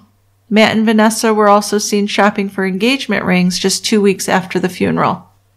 So their phones are on the family plan, paid for by Kari's mother and father, or at least, supported by them, and his wife is dead, and he gives the cell phone to the blonde chick. Well, he's stupid. He's stupid, yes, but that's outrageous. Isn't it? I think that he really felt he was above reproach, that people were just going to believe him no matter what. He's a man of God. Which was a big mistake. Well, it took a while to get to that point. It did. He did get away with it for a while, but in the end, people figured him out. So Jim and Linda finally agreed that their daughter's death needed to be investigated after they saw those phone records. Also, from what her sisters and niece had said, they knew that the Hewitt PD wasn't interested in looking into a death that they'd already written off as a suicide. Nancy, Kay, and Lindsay were as eager as she was to uncover the truth. So in the days that followed, Linda was dividing up tasks. She was issuing instructions about who should do what. So before long, the women had renamed themselves. Linda was Charlie, the leader, and she even began signing her emails to them that way. And Nancy, Kay, and Lindsay were Charlie's angels. So they teamed up to look into the circumstances surrounding Kari's death. And, it's kind of silly that they called themselves that, but it was empowering because they were taking this on by themselves. Yeah, they weren't going to get any help. Not from the police in Hewitt, no. Now, Lindsay discovered that Matt had been calling realtors. Matt and Vanessa had been shopping for a house. And then not long after that, Linda heard from someone at church that her son-in-law was also looking at homes in Troy, which is near the Bulls' home. Coincidence? I think not. Linda did more investigating about Unisom. What she found were cases of children who took 3 times more of the drug than prescribed and didn't die. When someone did overdose, it appeared that the result was a very slow death, which certainly didn't fit Matt's story, because he had told Linda and Jim that Kari had been awake when he left and he was only gone 45 minutes. Right. So Matt was finally brought in for questioning by the Hewitt police 52 days after Kari's death. They asked Matt more questions about the timeline the night of Kari's death, particularly about Kari being naked when Matt had found her body. Matt's theory was that perhaps she felt trapped. So how was it that Kari was wearing panties and a t-shirt when the first EMT arrived? So Matt said then that he put her panties on while in the bed and getting her on the floor. Then he put her shirt on. And he said all this was done while he held the phone to his ear, talked to the dispatcher. We've been over this. This isn't believable. No. So it was a brief 4 minutes. Matt claimed to have dressed Kari's body, pulled it off the bed, and administered CPR. When he was asked about the pills that Kari said she found in his briefcase, he changed the story he'd given. In contrast to what he'd told Linda, he now claimed that he'd never seen the pills in his briefcase, and in his opinion, the likeliest scenario was that the pills weren't his but Kari's. So there were differences from what Matt had said in the past, from what he'd told Linda, and from what Kari had told her counselor. Matt had told Linda that he'd reported that the kids were spitting pills into his briefcase to the security department at the youth facility, but a check into that revealed that he hadn't. When asked about Kari's suspicions that he was having an affair, Matt said she had a history of accusing him of being unfaithful, even when he casually mentioned another woman. Another thing, Matt suspiciously got rid of his home computer. Then, he was told that the police could get a subpoena to get his work computer, and later that same afternoon, a security guard noticed Matt carrying a box through the parking lot toward his truck. A box that would hold a computer. It was big enough to hold a computer tower. Yeah, so these computers were the topic of conversation again 3 days later, when the chaplain's assistant went into a former employee's deserted office to use the printer and found that the computer tower was missing. She reported the situation to Matt, who said, "I'll report it." So 5 days later, Matt reported the missing computer to security, and Keith Lowry, the facility's tech expert, was notified. He looked through the office and verified that the computer was gone. Then he went to the system and ran a check to see when it was last connected to the network. And what he discovered was that the computer was still being used. In fact, Matt Baker was using the computer. So he went to Matt's office and inspected the computer. There was a sticker that identified it as Matt's, but when Lowry checked the serial number, he determined that the computer was actually the one missing. So someone had switched the computers. The only conclusion was that someone had taken Matt's computer and covered up the theft by replacing it. Matt said he didn't know where it was. So, Well, obviously he doesn't understand how the network works. That's pretty suspicious, isn't it? Yes. Well, by this time, Linda had given up on the Hewitt PD. She and Jim talked over the situation and agreed to do more on their own. Linda went to the Hewitt PD and requested anything that was public on the case. She was given the cover sheet from the police report. The only information on that helped was the exact time of the 911 call, which was at 12:03 a.m. Once she had that, she asked Nancy to go to the Hollywood video to verify when the movie had been checked out by Matt. That was at 11:48 p.m. At her desk at home, Linda plotted out these two events on a timeline. Then she made more phone calls, including to the EMT service, to determine what time the first responders arrived on the scene. Every fact that Linda nailed down added to another piece of the puzzle of what had happened. She and her angels met at one of their favorite restaurants, holding lunchtime meetings where they would talk about what they knew and plot out how they would learn more. Matt was fired from his position at the church, and the deacons gave the reasons for his dismissal, including his inappropriate relationship with Vanessa Bowles and his inattention to his duties at the church. On June 2nd, Linda wrote a letter to McLennan County's district attorney, John Segrist. She filled Segrist in on the details, including the typed, unsigned suicide note. She laid out what she knew, including the timeline she'd pulled together with the family's help. Linda described her dilemma, trying to work with the Justice of the Peace and Hewitt PD, who took no action. Linda asked Segrist to take the case out of Hewitt PD's hands and call in the Texas Rangers. Yeah, but Segrist refused to transfer the case. All he did was encourage Linda to trust the Hewitt PD. That's a big help. Yeah. Well, in July, things were looking up for Linda, though, because the court did approve an exhumation and autopsy of Kari's body.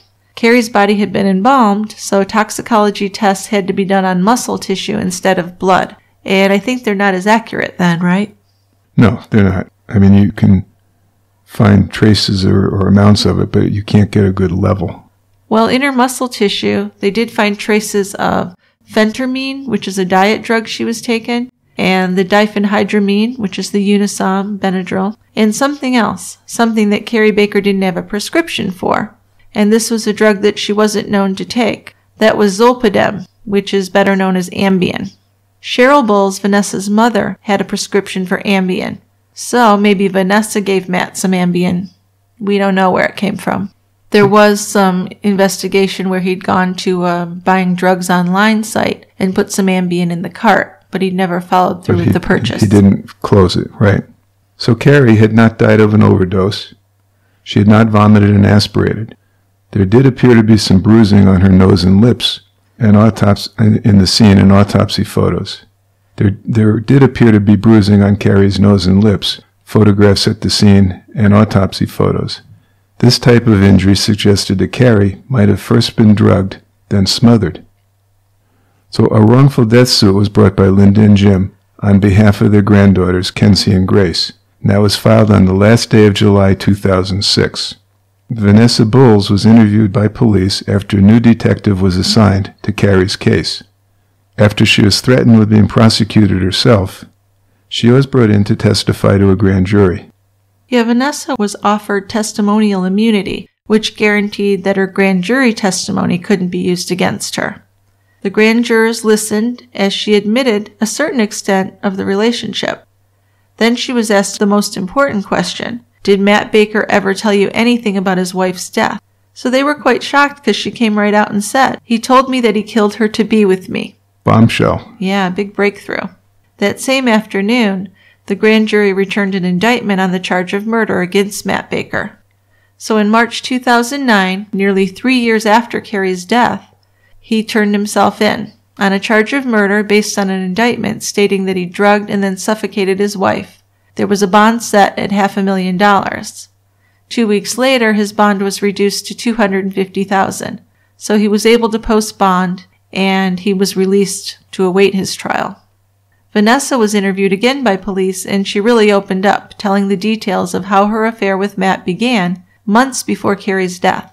By late February and into March, Matt began planning how to kill his wife. And remember, he killed her in April. As they continued their affair, Matt discussed plans to kill his wife so that he and Vanessa could be together. And these plans included tampering with the brakes on her car, staging a drive-by shooting, using chloroform or roofies, the date rape drug, to knock her out, then making it look like a suicide. The methods also included hanging Kari or making it appear that she'd intentionally overdosed. Yeah, while she was nonchalantly relaying these conversations, Vanessa showed absolutely no regret. She really didn't. She seemed very, blasé about it. Yeah. Instead she'd laughed, saying that she brushed off his ideas as just being preposterous. In the end, Vanessa said that Matt focused on drugging Kari. He'd talked about putting it in a milkshake, she said. Right. Matt said he was going to type the suicide note, she said. She admitted that Matt told her beforehand that he was killing her that Friday, April 7th. He'd also called her the next morning to tell her that it was done. So here's what really enrages me, is this Vanessa could have saved Kari's life. She could have. She knew he was going to do it. So I really feel like she should have been held responsible for that. I don't know what law she'd be breaking there, but there must be something. Well, I would think they could nail her for as a co-conspirator. No? Yeah, right. I think they could have. But at least they got her to cooperate and testify against him. Yes, she's going to be a big factor. Absolutely. Before the trial, after months of denying his affair with Vanessa, Matt admitted to his defense attorney that he had been involved with her for months before Kari died. Now, his defense attorney, whose big stipulation was that his clients were always truthful to him, was absolutely livid, and he tried to get himself removed from the case, but the judge wouldn't allow it. No, I think mostly because it would have caused such a delay to get a new attorney and get them up to speed, so he was stuck with the case, and he hated that. He really hated Matt and didn't even want to meet with him unless he had to. Right. So Matt's murder trial began in January 2010. Vanessa testified about Matt telling her how he had killed Kari. He first warned her that if she told anyone, no one would believe her because he was a preacher. So Vanessa told a horrifying story. Matt put Ambien into the shells from these sex stimulant capsules that he had and fed them to Kari with the wine coolers. Then he handcuffed her to the bed. So he was doing all this under the pretense that they were going to have some sexy night together. Yeah, they were going to do a little bondage scene or something. Yeah, it's really horrific. So she passes out, and he kissed her on the forehead and said, "Either hug or kiss Cassidy for me." Then he put a pillow over his wife's face to smother her. But Kari didn't die. After he removed the pillow, she gasped. Matt told Vanessa, he said, "Oh shit." Then he climbed on top of Kari, this time cupping his hand over her mouth and nose, squeezing them shut. Then afterward, he typed the suicide note on the home computer and printed it out on the printer, then ran the palm of Kari's hand over it. So the scene was set up with the pills and the empty wine cooler bottles on the nightstand, and at the suicide note, he locked the door and left. So she was dead before he even went to the video store. Yeah. And that would explain the blueness, the lividity, the coolness of her body. Although, of course, they never even took a temperature. Well, they didn't do anything. No, the whole investigation was just terrible. Incompetent and ridiculous. I mean, you really can't even say there was one. There wasn't. So people in the courtroom stared in disbelief when the pretty blonde said that she'd never loved Matt, but she felt safe with him because he was a preacher. She testified that at the jewelry store, Matt had asked about trading in Kari's rings to buy new ones for Vanessa. It's outrageous. She's just a scum. Yeah, she's really as bad as he is. She's is. awful. She's just an awful person. So Matt was found guilty. Yep, he got 65 years. But there was a big deal with the daughters. There sure was. Kenzie and Grace were living with Oscar and Barbara during this time, Matt's parents, and Kari's parents, Jim and Linda, fought for custody of them. So living in Kerrville with Matt's parents, the girls were being taught to blame Linda and Jim for their father's incarceration. In fact, they didn't even call Linda and Jim Grammy and Grandpa anymore. They called them Linda and Jim. Linda had tried to work with Barbara to do what was best for the girls, but Barbara would not even respond to her. She also refused to put the girls into therapy to deal with all their feelings about everything that had happened. So after the murder trial, Linda and Jim Doolin filed for custody, and it took over a year before the case made it to court. And all this while, the girls are with their paternal grandparents being turned against Jim and Linda. Home studies were done of both homes, and an attorney was assigned to the girls to represent them. A Kerrville private detective was able to find adults who'd been foster children in the care of the Bakers back when they were kids. So back between 74 and 81, when the Bakers were fostering kids in that group home. The custody hearing began in 2011. The lawyers for Jim and Linda Doolin called 4 women who had lived as foster children with Oscar and Barbara Baker. The first 3 alleged that Oscar sexually abused them in a number of ways. One said he rubbed her buttocks while she had a bathing suit on. Another said he would French kiss her, and she could still remember the smell and taste of Oscar. Gave her nightmares. A third told the jury she was forced to perform oral sex on Oscar. But it was the 4th witness to testify that gave the most detailed account of the alleged abuse. This was Millie von Steenberg, and she lived with the Bakers on 2 occasions as a child. She claimed Oscar started sexually abusing her by bathing her, then forcing her to touch him sexually, then forcing her to perform oral sex on him, and then forcing her to have intercourse with him, starting once a week and then raping her multiple times a week. She also alleged the Bakers would severely punish the foster children, spanking them until they couldn't stand up, and making the children sit at the dinner table but not eat for days as punishment. After more questions about the abuse, a lawyer for the Bakers asked if von Steenberg had anything else to add. And she became emotional, and she said, "I remember that he wasn't circumcised." So there's a bit of proof. Yeah, that'd be easy. That gives her some legitimacy there. Then later the lawyer for Kenzie and Grace asked von Steenberg if, since penetration took place multiple times a week, did she ever suffer infections or need to see a doctor or bleed in her underwear. She said she didn't remember, although she did say, "I remember it hurt." Right, so one tense moment between lawyers on both sides came when the lawyer for the Doolins tried to enter von Steenberg's medical records from a mental health facility. The lawyer for Matt Baker's daughters questioned its relevance, but the Doolins' lawyer argued that upon her admittance, she had spoke with the doctor about the abuse at the hands of Oscar Baker. He said since the Bakers' attorneys were trying to frame von Steenberg as not credible, the medical records were offered as proof of the abuse, so they were allowed into the case. Now, these women claim that the abuse started between the ages of 7 and 12 and would continue as long as they lived with the Bakers.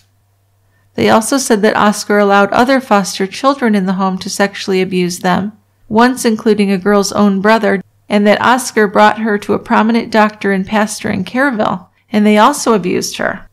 Yeah, on one instance, before her baptism at Trinity Baptist Church in Kerrville, she alleged that the pastor forced her to perform oral sex on him before he would baptize her. So this makes you wonder about Matt Baker, where he learned his behavior, huh? Yeah, absolutely. Yeah. A psychologist had been appointed by the court to interview all those involved in the hearing: Jim, Linda, Barbara, Oscar, and Kenzie and Grace. Once done, she'd supplied all the attorneys with a 116-page written report, and her recommendation was that Jim and Linda Doolin be given sole managing conservatorship. Her report said that the Baker household was an unhealthy environment. She added that she hadn't spent a lot of time considering either the sex abuse charges leveled against Oscar or the murder itself. While she interviewed the others, she hadn't talked with Matt because it wasn't necessary, since he wasn't a person being considered as the girl's custodian. On some matters, she found the Bakers and Doolins were both able to handle the responsibility, but what differed was the emotional health of the two households. After interviewing both sets of grandparents, the psychologist had come to the conclusion that the Bakers were, as the Doolins had charged, disparaging Kari's memory and trying to put a wedge between Kenzie and Grace and their dead mother's family. So the Doolins got custody of both girls. Matt Baker has exhausted all of his state appeals, so the next step for him would be to make a federal appeal. Which we haven't any record of at this point. No. Now, there was a lot of this on 48 Hours. They did 2 episodes on this case if you're interested in finding out more. And Matt Baker was interviewed 3 separate times, where he gave different stories each time. So it's a fascinating case. Certainly is. Took a long time to get justice. Today's show has been sponsored by ADT, Real Protection. When it comes to something as important as your family's safety, you deserve real protection from ADT. Real Protection means the nation's #1 smart home security provider is there for you when you need them.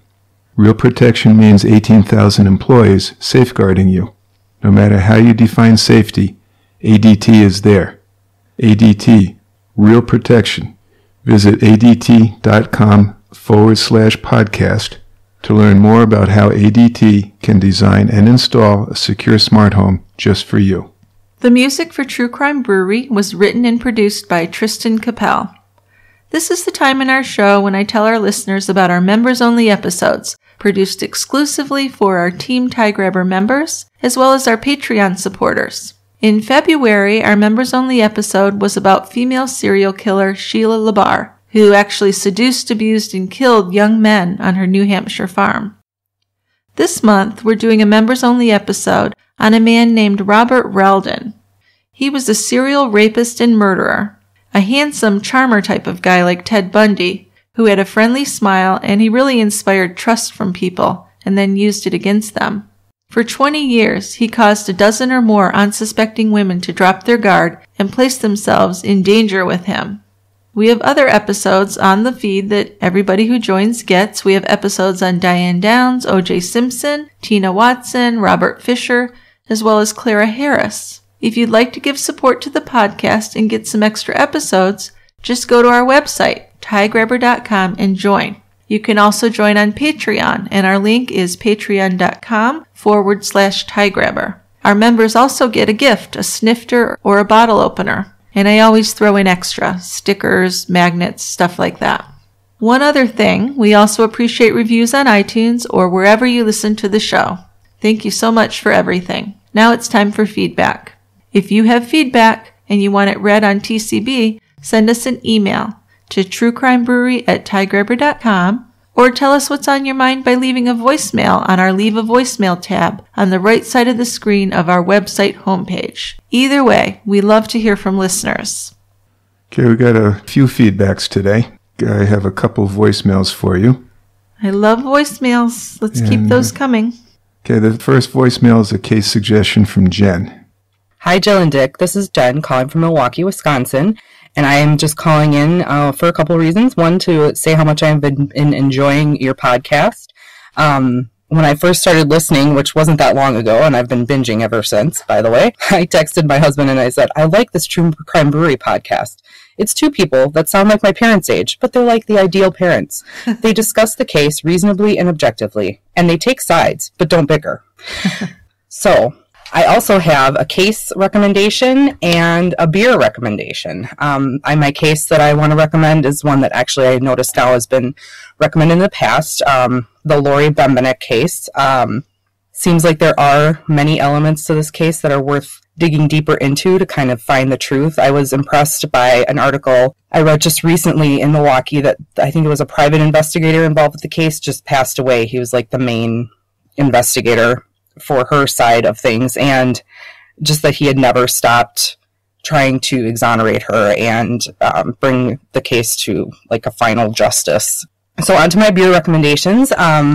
I love many breweries here in Milwaukee. However, my very favorite one is Third Space, and 2 beers to recommend from them. The first one is called Happy Place, which is an IPA, and it's one of their beers that they have like on tap always. Like they have their 5 kind of, I don't know what you call them, but they're always there.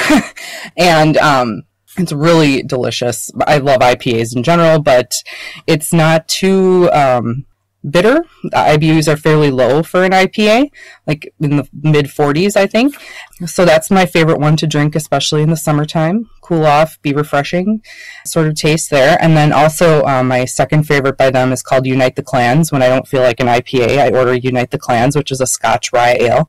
And it was actually a gold and silver medal winner the last 2 years at the Great American Brew Festival. So thanks again for these great cases to listen to. We've pretty much taken over my daytime life when the kids are at school for the last 6 weeks or so. But actually, podcasts are great that way, hands off, and you can keep on going with your headphones on. So thank you for bringing these cases to light, and I look forward to listening to your next episode. All right. Thanks, Jen. So that was a great voicemail, right? It had everything. Well, it had compliments without embarrassing us. It had a case suggestion. It had beer suggestions. See? I loved it. Perfect. That's a lot like me because I listen to podcasts all the time when I'm doing stuff. Have my headphones in. Yeah, and I think, as Jen said, other people have suggested the Lori Bembenek case. And I suppose we probably ought to do it. It is interesting. Yeah, refresh my memory. Well, she's an ex-cop. She'd gotten fired by the police department in Milwaukee because she was claiming corruption and stuff. And then after she was firing, she sued the department, claiming that it engaged in sexual discrimination. She was dating a former police officer, and they actually got married. And then she was charged and convicted of murdering this guy's ex-wife. Oh, that does sound interesting. And she was imprisoned. She escaped from prison and was recaptured in Canada. And this whole thing inspired books and movies and stuff. It had the slogan, "Run, Bambi, Run." That definitely sounds familiar. Well, let's put it in the queue. Okay. What do you think? Got it. Okay. Then I have a case suggestion from Lauren. All right. Hey, Jill. Hey, Dick. This is Lauren. I live on the island of Oahu, and I was just wondering if you guys would be interested in looking into the Honolulu Strangler case. I believe it's officially still unsolved, but Investigation Discovery had a show where a couple of guys look into cold cases, and they did a 2-hour special on it, which was very informative and quite well done. My house is located maybe a little over 2 miles from one of the dump sites, and of course it's a smaller island, so not very far from the others. If you guys did decide to dive into this case, I'd be more than happy to kind of go and give you some panoramic shots from those exact spots. I'm just interested to hear what you all feel on it, and I love the way you present cases. I don't think I've heard anything that has disappointed when it comes to the way you all respect victims, but also give their opinions on pretty much anything. So again, I love your all's show. Please keep doing what you're doing. I will certainly keep listening, and aloha. Thank you so much, Lauren. So Hawaii, Dick's been talking to me about this case. This really caught his attention. Well, the interesting thing, at least to me, is that this was at least probably the first known serial killer in Hawaii. And he was responsible for the death of 5 women in Honolulu between 1985 and 1986. And the other interesting thing is he's never been caught. So you have an unsolved quintuple rapist and murderer. Wow, yeah. Well, we can throw out a lot of theories when things aren't solved. I always enjoy throwing out theories. Sure. Plus, I would love to travel to Hawaii for research. Oh, why don't we do that? Let's do that. Okay. Okay, well, thanks a lot, Lauren. Thanks, Lauren. And I think we have a couple emails now. The first one is from Shanice. 2 emails. Shanice is the first one. Okay. Shanice writes, "Hello, my name is Shanice, and I just have to say I never really listened to podcasts before, but I decided to check you out on Pandora while at work, and now I'm a full-blown addict. I love you guys and appreciate your perspective on these cases. I have a case suggestion. Here in Marion, Indiana, in January 2003, Karen Sue Toy was murdered by 2 people hired by her 13-year-old granddaughter who was upset that Karen had read her diary. Craig Kane and Amanda Clark viciously stabbed Karen, I think it was 53 times, for $150 that they stole out of Karen's purse. They stole her car, left it abandoned on a country road, and rented a cheap motel room where they were found hours later still in their bloody clothes. This happened just about 2 or 3 blocks from where I lived at the time, and it was a huge case for our small town. I actually went to school and was in the same grade with Craig and Amanda, and grew up right across the street with Amanda Clark. I would love to hear your take on this case, and if you need more information or a character witness for Amanda, I would love to be able to help in any way possible. Also, I'm not a huge beer drinker and not a fan of dark beer, but Grandma's Pecan Pie is a delicious dark beer from the Blind Owl Brewery. You can taste the pecan with hints of sweet caramel, and they really work well together. I thought the beer name would be appropriate since this is the case of a grandmother killed by her granddaughter. Thank you, and please keep up the good work. Love the podcast." Well, I think her brain works like our brains with the whole grandmother thing. Blind Owl Brewery, Grandma's Pecan Pie. Yep. Yeah. But wow, what a horrific case. Isn't it? Yeah. A 13-year-old hired people. I'm pissed at you for reading my diary, so I'm going to hire someone to kill you. Wow. Crazy. That's a crazy suggestion. Thank you, Shanice. We will look into that one. We certainly will.